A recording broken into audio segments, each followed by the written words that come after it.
Hello friends, welcome to my channel Mrs Kaberi's kitchen.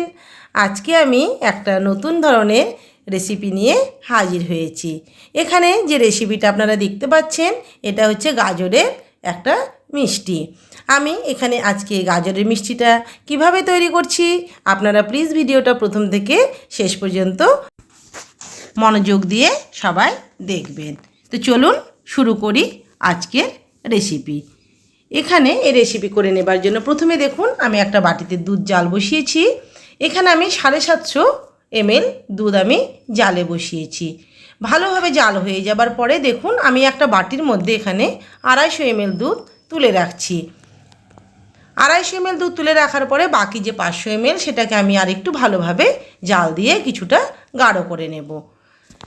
এদিকে দুধটা গাঢ় হতে হতে আমি দেখুন এখানে নিয়েছি 3টে গাজর, সেটাকে আমি পরিষ্কার করে চোকাটাকে ছাড়িয়ে রেখেছি।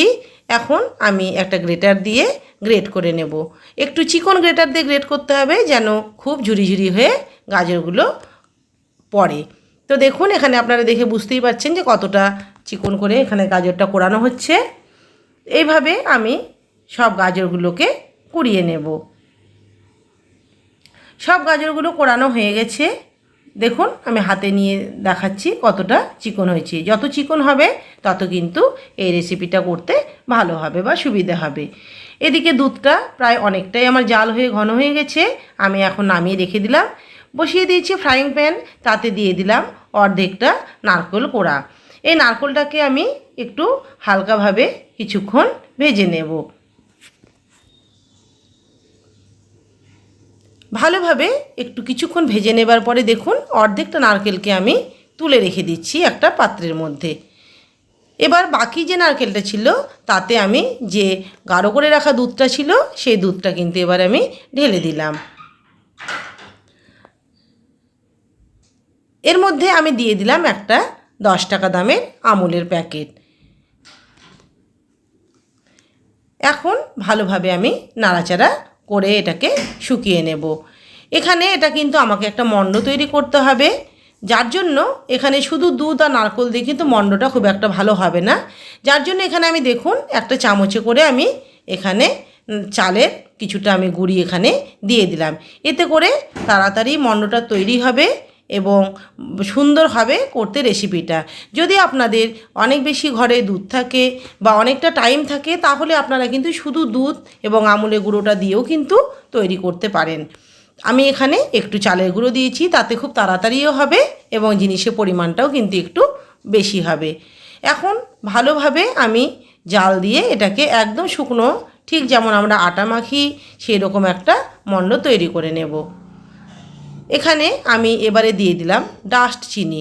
এখানে আমি 2 চামচ ডাস্ট চিনি দিলাম। আপনারা চিনিটা আপনাদের ইচ্ছে মতো দিবেন, আপনারা যেমন মিষ্টি চাইবেন ঠিক তেমনভাবে আপনারা দেবেন। ভালোভাবে দেখুন অনেকটা কিন্তু শুকিয়ে গেছে। এটা কিন্তু আমাকে আরও অনেকটা শুকিয়ে নিতে হবে। ভালোভাবে আস্তে আস্তে করে এরকম গ্যাসের ফ্লেমটা লো টু মিডিয়ামে রেখে আমরা কিন্তু এইভাবে জাল দিয়ে এটাকে শুকনো করে নেব। দেখুন অনেকটা কিন্তু শুকিয়ে গেছে, সেটা দেখে আপনারা বুঝতে পারছেন, কিন্তু এটাকে কিন্তু আমার আরও অনেক বেশি শুকিয়ে নিতে হবে। গ্যাসের ফ্লেম কিন্তু একদমই হাই করবেন না, তাহলে কিন্তু পোড়া লেগে যাবে এবং এটা কিন্তু নাড়তেও আপনাদের ভীষণ অসুবিধে হবে। খুব সুন্দর একটা মিষ্টি। এখন গাজর প্রায় শেষের দিকে, তো আপনারা একবার কিন্তু এই রেসিপিটা ট্রাই করে দেখতে পারেন। আরও কিছুক্ষণ আমি একইভাবে নাড়াচাড়া করব। এবারে দেখুন এখানে একটা বাটির মধ্যে আমি নিয়েছি ছোট এলাচের গুঁড়ো। এই এলাচের গুঁড়োটা দিলে মিষ্টির ফ্লেভারটা খুব সুন্দর হবে। আমি এলাচের গুঁড়োটাকে ছড়িয়ে দিলাম, দিয়ে আমি ভালোভাবে আবারও কিছুক্ষণ নাড়াচাড়া করে আরও কিছুটা আমি শুকিয়ে নেব। যত মণ্ডটা এখানে শুকিয়ে নেওয়া হবে তত কিন্তু মিষ্টিটা তৈরি করতে ভালো হবে। দেখতেই পাচ্ছেন যে মণ্ডটা এখন কতটা শুকিয়ে গেছে। এইভাবে কিন্তু তৈরি করতে হবে। এবারে আমি এটাকে একটা প্লেটের মধ্যে তুলে নিলাম। আমি এখন একটু ঠান্ডা হওয়ার জন্য ভালোভাবে একটু মেলে দেব।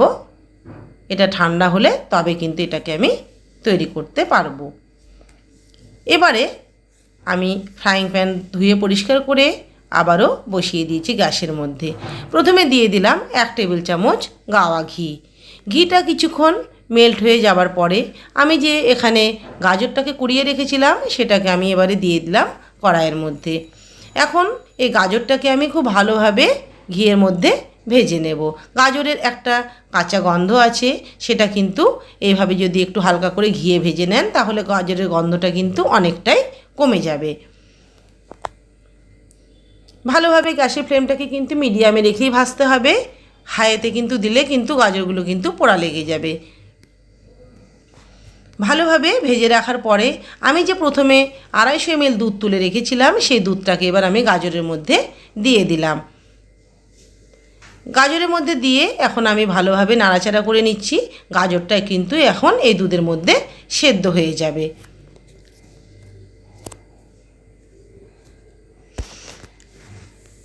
ভালোভাবে ফুটতে শুরু করেছে। গাজরটা কিন্তু সেদ্ধ হয়ে গেছে, ভীষণ কোরানো ছিল যার জন্য সেদ্ধ হতে টাইম লাগে না। দিয়ে দিলাম আমি এতে স্বাদ অনুযায়ী 2 টেবিল চামচ চিনি। আপনারা কিন্তু স্বাদ অনুযায়ী বা আপনাদের টেস্ট অনুযায়ী আপনারা চিনিটা কিন্তু দেবেন। ভালোভাবে এখন আবারও এটা কিছুক্ষণ নাড়াচাড়া করে আমি ঠিক একইভাবে এটাকেও একটা মণ্ড তৈরি করে নেব।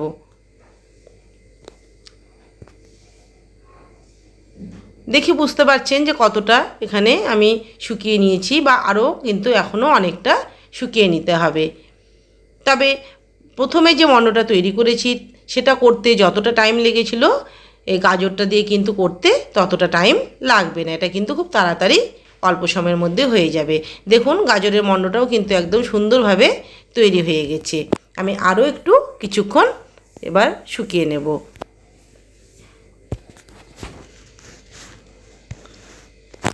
ভালোভাবে গ্যাসের ফ্লেমকে লোতে রেখেই কিন্তু এই কাজগুলো করতে হবে।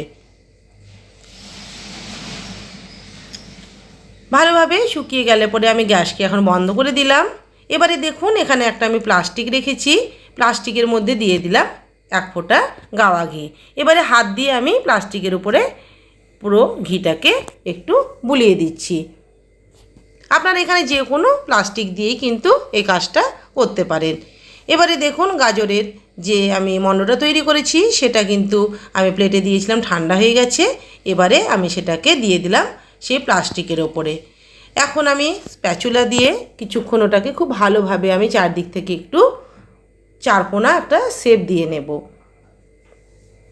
আমি এখন হাত দিয়ে করে নিচ্ছি, একটু তাতে সুবিধা হবে। আমি দেখুন হাতের আঙ্গুলে একটু সামান্য ঘি লাগিয়ে নিয়েছি।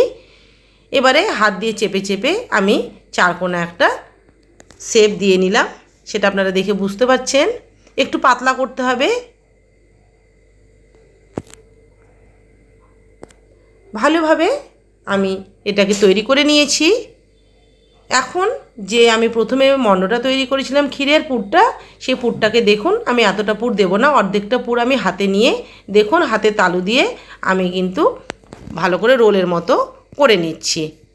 ঠিক আমি যতটা শেপ আমার আছে লম্বা গাজরের সেই শেপ মতোই আমি কিন্তু এটাকে লম্বা মতো করে আমি সাইজ মতো করে নিয়েছি। এবারে স্প্যাচুলা দিয়ে আমি একটু নিচ থেকে একটু তুলে দিলাম, দিয়ে এখন আমি আস্তে করে ঘুরিয়ে রোল করে নেব। হালকা একটু পাক দেওয়ার পরে আমি যে নারকেলটা প্রথমে রেখেছিলাম সেই নারকেলটাকে আমি এখন ছড়িয়ে দিলাম। আমি একটু করে পাক দেব এবং একটু করে নারকেলটাকে ছড়িয়ে দেব।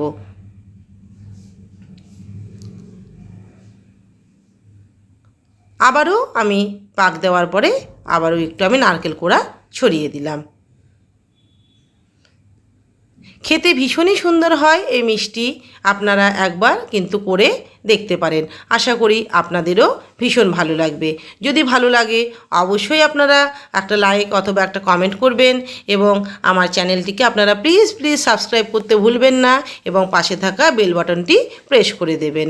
এখন দেখুন আমি এবার রোলটাকে একটা চাকুর সাহায্যে আমি পাতলা পাতলা করে পিস পিস করে কেটে নিচ্ছি।